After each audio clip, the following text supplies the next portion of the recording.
À propos d'une infinité de mouvements, il y a un mathématicien grec de l'Antiquité qui s'appelle Zénon d'Élée. Zénon dit le mouvement est impossible.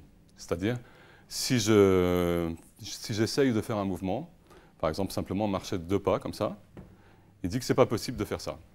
Alors, pourquoi ce n'est pas possible de faire ça? Je ne l'ai pas fait donc. Pourquoi ce n'est pas possible de faire ça? Parce que ce qu'il dit, c'est que avant de faire les 2 pas, il faut que je fasse d'abord un pas. Et puis maintenant, il me reste un pas à faire, mais avant de réussir à faire le pas en question, il coupe en deux et il dit il faut que je fasse un demi-pas. Et puis une fois que j'ai fait ce demi-pas, il me reste un demi-pas à faire. À ce moment-là, il dit il faut encore faire la moitié de ce demi-pas, c'est-à-dire un quart de pas. Puis ensuite, la moitié de ce qui reste, il reste un quart de pas, donc un huitième de pas, un 16e de pas, un 32e de pas, etc. Et je ne réussirai jamais à poser le pied, d'après lui. Et donc je ne réussirai jamais à faire le deuxième pas, parce qu'il a découpé comme ça le mouvement en une infinité d'étapes, et donc en une infinité de mouvements élémentaires, disons.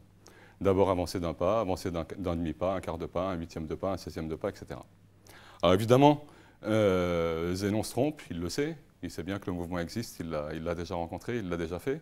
Il se trompe parce que quand il découpe le mouvement en une infinité d'étapes comme ça, il découpe les espaces en une infinité d'étapes, mais en même temps, il fait semblant d'oublier qu'il découpe le temps en une infinité d'étapes, et que si j'ai mis, mettons, une seconde pour faire un pas, quand je vais faire le demi-pas qui reste à faire ici, je ne mettrai pas une seconde, je mettrai une demi-seconde. Pour le quart de pas, je mettrai un quart de seconde, etc. etc. Et donc, en fait, le mouvement est tout à fait possible, la preuve. J'avance un pas en une seconde, et puis finalement, l'autre pas en une seconde, même si je fais une infinité d'étapes pour décrire ce mouvement, j'ai quand même réussi à le faire.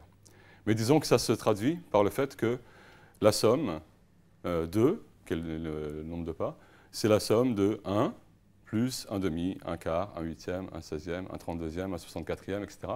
C'est-à-dire qu'on peut écrire le nombre 2 comme une infinité de calculs, 1 plus un demi, plus un quart, plus un huitième, plus un 16e, plus un 32e, etc.